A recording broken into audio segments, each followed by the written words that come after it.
प्यारे दोस्तों, आज हम आपको एक छोटी बच्ची की दर्दनाक कहानी सुनाने वाले हैं जिसे जिंदा ही जमीन के अंदर दफना दिया गया। ये वाकया सुनकर यकीनन आपकी आंखों में आंसू आ जाएंगे। आप इस वीडियो को लाइक करके आखिर तक ज़रूर देखें। तो चलिए शुरू करते हैं। दोस्तों, कबीला बनु तमीम में बच्चियों को जिंदा दफन करने का जालिमाना रिवाज कुछ ज़्यादा ही था।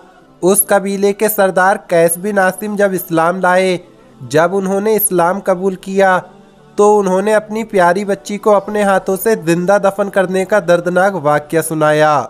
जब उन्होंने इस्लाम कबूल नहीं किया था, जब वो मुसलमान नहीं हुए थे, तो उस वक्त का वाकया सुनाते हुए उन्होंने कहा, या रसूल अल्लाह सल्लल्लाहु ताला अलैहि वसल्लम, मैं घर से बाहर सफ़र पर गया हुआ था। मेरे बाद मेरे घर में एक बच्ची पैदा हुई।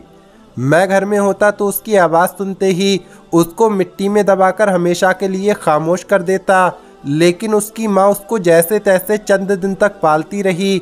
मगर चंद दिन पालने की वजह से माँ की ममता ने कुछ ऐसा जोश मारा कि वो ये सोचकर कांप जाती थी कि इसका बाप आकर इस प्यारी बच्ची को मिट्टी में जिंदा दबा देगा।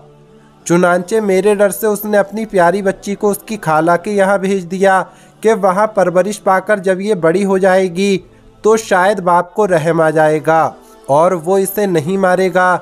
मैं जब सफ़र से वापस आया तो मालूम हुआ, मुझे बताया गया कि मेरे यहाँ मरा हुआ बच्चा पैदा हुआ था।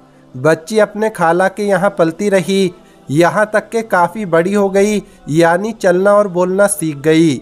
एक मर्तबा ऐसा हुआ कि मैं एक दिन घर से बाहर गया। माँ ने ये सोचा कि आज बच्ची का बाप घर पर नहीं है, क्यों ना मैं अपनी बेटी को अपने पास बुला लूँ। लिहाजा माँ ने अपनी बेटी को बुला लिया। कुछ देर के बाद मैं भी घर पहुँच गया तो क्या देखता हूँ कि एक निहायत खूबसूरत बनी सबरी प्यारी और छोटी बच्ची घर में इधर से उधर दौड़ रही है। मेरे दिल में एक अनजानी मोहब्बत ने जोश मारा। बीवी ने भी मेरी निगाहों का अंदाज देखकर भांप लिया और खुशी का असर रंग ले आया। मैंने अपनी बीवी से पूछ ही लिया कि ये बच्ची किसकी है, बड़ी प्यारी बच्ची है। मेरी बीवी ने मुझे सारा किस्सा कह सुनाया। मैंने बच्ची को गले से लगा लिया। माँ ने उस बच्ची को बताया कि ये तेरा बाप है। जब बच्ची ने बाप का सुना तो बाप की मोहब्बत पाकर वो कुछ ऐसे खुश हुई कि अब्बा अब्बा कहते उसका गला न सूखता था। और जब वो प्यारी बच्ची अब्बा अब्बा कहकर मेरे पास दौड़ती आती तो मैं उसे गले लगाकर अजीब सुकून महसूस करता। इसी तरह दिन गुजरते रहे और लड़की मोहब्बत के साए में हर फिक्र से बेपरवाह परवरिश पाती रही। मगर उसको देखकर कभी कभी मैं ये सोचता था कि इसकी वजह से मुझे दामाद वाला बनना पड़ेगा। मुझे ये जिल्लत बर्दाश्त करनी होगी कि मेरी लड़की किसी की बीवी बने। मैं लोगों को कैसे मुंह दिखाऊंगा, मेरी तो सारी इज्जत खाक में मिल जाएगी। और आखिरकार मेरी गैरत ने मुझे झंझोर डाला। मेरे सब्र का पैमाना लबरेज हो गया। मैंने तय कर लिया कि इस जिल्लत के सामान को मैं दफन करके ही दम लूँगा। मैंने अपनी बीवी से कहा कि लड़की को तैयार कर दो, मैं इसे एक दावत में अपने साथ ले जाना चाहता हूँ। मेरी बीवी ने उसको नहलाकर साफ सुथरे कपड़े पहना दिए और तैयार कर दिया। बच्ची भी खुशी से चहक रही थी कि अपने अब्बाजान के साथ जा रही हूँ। मैं उसे लेकर एक सुनसान जंगल की तरफ चल रहा था कि चलते चलते रात हो गई। बच्ची खुशी खुशी मेरे साथ चल रही थी और मुझ संग दिल पर यह जुनून सवार था कि जल्द ही इस बच्ची को मिट्टी में दबा दूंगा। बच्ची को क्या खबर थी, प्यारी बच्ची खुशी में कभी मेरा हाथ पकड़ती, कभी मुझसे आगे आगे दौड़ती, कभी प्यारी जुबान में मुझसे बातें करती। यहाँ तक कि मैं एक जगह जाकर रुक गया। फिर मैंने ज़मीन में गड्ढा खोदना शुरू कर दिया।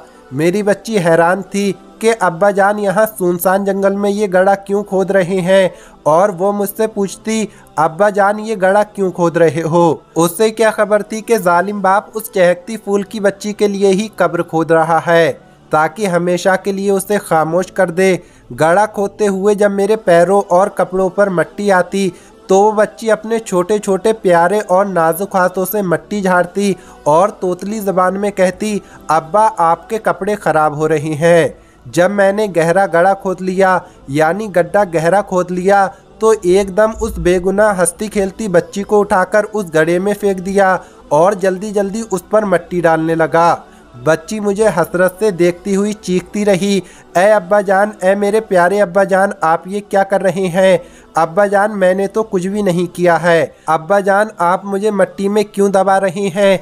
और मैं बहरा, अंधा और गूंगा बना अपना काम करता रहा। या रसूल अल्लाह सल्लल्लाहु ताला अलैहि वसल्लम, मुझ संगदिल और जालिम को ज़रा भी उस पर रहम ना आया और अपनी बच्ची को जिंदा दफन करने के बाद मैं इत्मीनान से अपने घर वापस चला गया। दोस्तों, बच्ची को जिंदा दफन करने का वाक़या सुनकर हमारे प्यारे नबी हज़रत मोहम्मद मुस्तफ़ा सल्लल्लाहु ताला अलैहि वसल्लम का दिल भर आया। आपकी मुबारक आंखों से आंसू बहने लगे। दोस्तों, ज़मानाए जाहिलियत में लोग अपनी बेटी को जिंदा दफन कर देते थे। किसी बेटी का बाप होना बेइज्जती समझते थे, लेकिन हमारे प्यारे नबी हज़रत मोहम्मद मुस्तफ़ा सल्लल्लाहु ताला अलैहि वसल्लम के आने के बाद आपने लोगों को बेटी की अहमियत बतलाई। आपने फरमाया, औरत के लिए ये मुबारक है कि उसकी पहली औलाद बेटी हो। दोस्तों, एक बेटी के लिए सबसे अच्छी दोस्त उसकी माँ होती है और एक माँ के लिए सबसे कीमती ख़जाना उसकी बेटी होती है। हमारे प्यारे नबी हज़रत मोहम्मद मुस्तफ़ा सल्लल्लाहु ताला अलैहि वसल्लम ने फरमाया, जिसकी 3 बेटियां हों और वो उनका ख्याल रखे और उनको अच्छी रिहाइश दे, उनकी किफ़ालत करे, तो उसके लिए जन्नत वाजिब हो जाती है। तो सहाबी रसूल ने पूछा, या रसूल अल्लाह सल्लल्लाहु ताला अलैहि वसल्लम, 2 हों तो? यानी अगर किसी की 3 नहीं सिर्फ 2 बेटियां हों तो हमारे प्यारे नबी ने फरमाया, 2 हों तो भी जन्नत वाजिब हो जाती है। इसके बाद एक सहाबी ने पूछा, आका अगर 1 हो तो? यानी अगर किसी की 1 ही बेटी हो तो हमारे प्यारे नबी हज़रत मोहम्मद मुस्तफ़ा सल्लल्लाहु ताला अलैहि वसल्लम ने फरमाया, 1 हो तब भी जन्नत वाजिब हो जाती है। तो दोस्तों, अगर कोई अपनी बेटियों की अच्छी परवरिश करे, उनका ख्याल रखे और उनको अच्छी रिहाइश दे, उनकी किफ़ालत करे, तो उसके लिए जन्नत वाजिब हो जाती है। लिहाजा अपनी बेटियों की कदर करो, उनका ख्याल रखो। बेटियां तो खुशनसीब लोगों को मिलती हैं। अल्लाह पाक अमल करने की तौफीक अता फरमाए। आमीन अल्लाहुम्मा आमीन। आज की इस वीडियो में इतना ही। अस्सलामु अलैकुम। अल्लाह हाफिज़।